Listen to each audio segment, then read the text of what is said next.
Hey cousin, what's cracking? You already know who it is. It's your favorite cousin Ken. Look, I'm trying to see while I'm rolling down the street. I just dropped Diamond off at work, so I'm on my way back home. And if I am glowing, I just woke up. I literally woke up like this.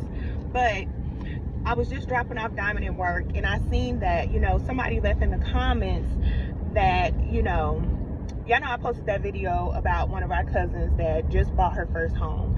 And there was a woman in the comments that basically, she wanted to share some wisdom on how owning a home for 30 years and having a 30-year mortgage is not a good idea and all these other type of things. Okay, now, you don't know, maybe you do, but I love real estate, okay? I love real estate. I've always loved real estate. I believe that I'm going to be the greatest real estate developer in the world, okay? In the world, Craig. So I love real estate.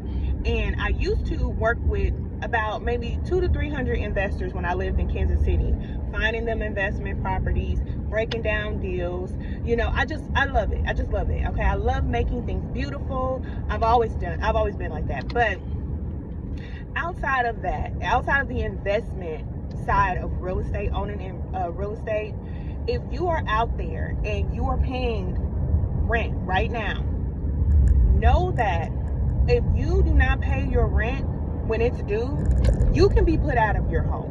Wherever you set up your house, it's pretty, it looks nice, whatever, you can be put out by the owner if you do not pay your rent on time. When you own your home, there are programs that are available to you for you to be able to keep your home no matter what happens, because look, you took out a loan, so the bank is investing in you. And so if you can't pay for your mortgage, then they don't get paid. So there are programs that are available to help you that will be able to keep you in your home. Trust me. Trust what I'm saying. So it is very beneficial for you to own a home. Outside of the fact that you don't have to necessarily live in the home and stay there forever. I know a lot of people get a home, one house, and they think this is the end all be all. But I'll tell you, like when I bought my house, I knew that I was not going to stay there forever. I already knew it because, number one, I'm not married. So if I'm not married, then I don't expect for my husband to come and live in my house. You know what I'm saying? So I know that eventually this house will either be sold or it will be an investment property. So it's best not to even get attached to the property when you own your home, because you can always use the home as an investment. So if you want to have the home long term, I'm not against that either, because I know that there are many people, many families where nobody in the family actually owns a property.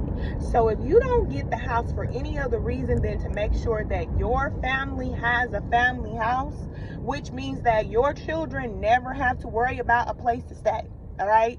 Most people are working hard every day to pay for their mortgage or to pay for their car note. If you can eliminate the car note and you can eliminate the home expense, the housing expense for your children in the future, just think about how easy life would be for them. So if you pay off that home in your life, okay, even if it takes 30 years, just think about the fact that your children in the future will always have a family home to go to. They don't ever have to worry about being out on the street and all the things that we have to worry about right now. So for me, I would like to own an estate, right, for my children. But just if you are not even on that time, like say you don't want to own an estate, a big home or whatever, if you get a 3-bedroom, 2-bathroom house and you pay that house off in your lifetime, and you put that house in a trust and you set it up and you make sure that that home is always in your family, your children will never have to worry about being on the street even after you're gone. There is so many reasons why we should own a house, and nobody really understands that, especially when you come from a certain mindset. I'm not gonna say nobody doesn't understand, because there's a lot of people who do, but when you come from a certain lifestyle, okay, i.e. the hood, you know what I'm saying, You don't know that it is so important for us to own property. Now, generations before us, our ancestors, they understood it. And they used to leave homes to, us, this generation. But I was finding when I was, flipping homes, that most of the children that were getting the homes from their parents, they didn't know what to do with it. So they want to sell it. They want to get rid of it because they don't want to deal with the headache of fixing it up. But when you own a home and your credit is good, you also want to get a credit card so that if anything goes wrong, you'll use that credit card to pay for whatever it is that needs to be fixed. Or you want to have a separate savings where you're putting money aside just in case something happens.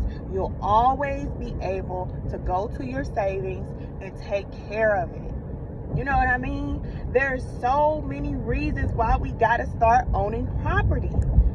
I mean, it's very selfish to me for someone, and it's just my opinion, all right? It's very selfish for someone to go through their lifetime and not set up anything for their children because their fear of commitment or responsibility. That's very selfish. And if we are afraid of the responsibility that comes with owning a home, then we need to heal.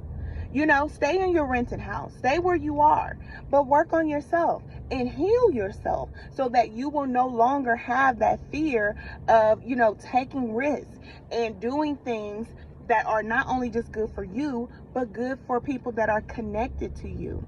You know what I'm saying? So it's very beneficial to own the home. Even if, you get what do they call it? The FHA, yeah. You get an FHA, the home. You put your 3% down or whatever that is. You don't have to get a single family home. You can get a duplex.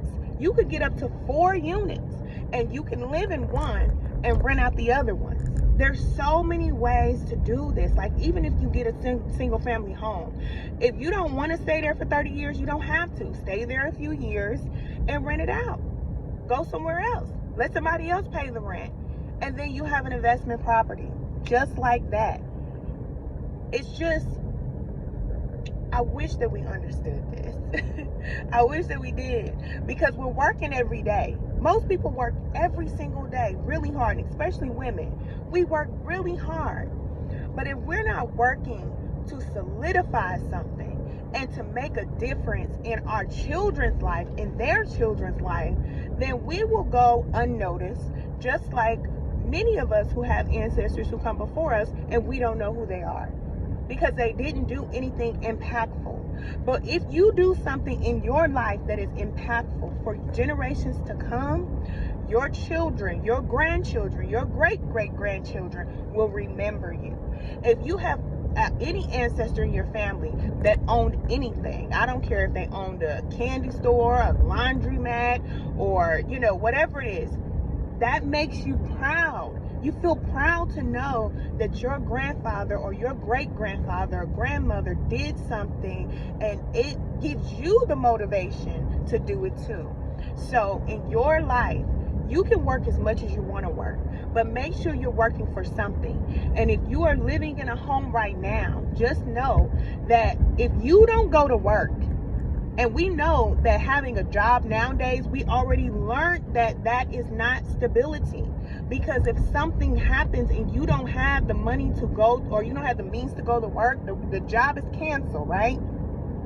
You're not essential. Then your job can be canceled, and now you don't have a way to pay for your rent, and now you're going to be put out. We got to pay attention to what's going on. So we know that at any moment, anything can happen. So we want to make sure that we're not living in fear. I'm not trying to put the fear in you, but I do want you to know that it is important for you to put your family in position to where you're secure. No matter what happens in the world, no matter what happens, you're straight. Don't just work every day for nothing. Because making somebody else rich, and they're taking that money, and your job, your boss, or supervisor, whoever, the owner of the building, listen, they're taking that money and investing. I'm telling you that right now. They're on the other side of the cash flow quadrant. They're not the self-employed person that's doing all the work. They're not the employee anymore. They are now the business owner that is managing systems, and they are an investor. And that's where we want to be. We don't want to stay in the employee mindset. We don't want to stay in the self-employed mindset where we feel like just because, we can make things happen that we're successful. No, you want to get to the place where you are managing the business and you are an investor and using the money that you make to make you more money. I'm just saying. And owning a house, you don't even have to work for that money. You just get that money just for owning the house. But you do have to be in position. So if you know that you need to get your credit straight, get your credit straight. Work on your credit. You know what I'm saying? If you know that, there's certain things that you need to do, don't just ignore it like I used to. You say, oh, my credit's bad. I don't want to look at that. I don't want to deal with it. It's bad. I don't care. I grew up like that. And I know many people that grew up like that where it's like, listen, I don't have time to deal with that. I need to go to work. You're going to look up and you're going to be 50 years old and you're still going to be working. You're having to work for anything. And I don't want that to be you. I don't. I really, truly don't. And you don't want to take advice from people who don't know what they're talking about. Owning real estate has always and forever will be a way to build generational wealth. It's very easy, but you got to set it up, okay? I love you. I'm always here, and I'll talk to you soon. Bye.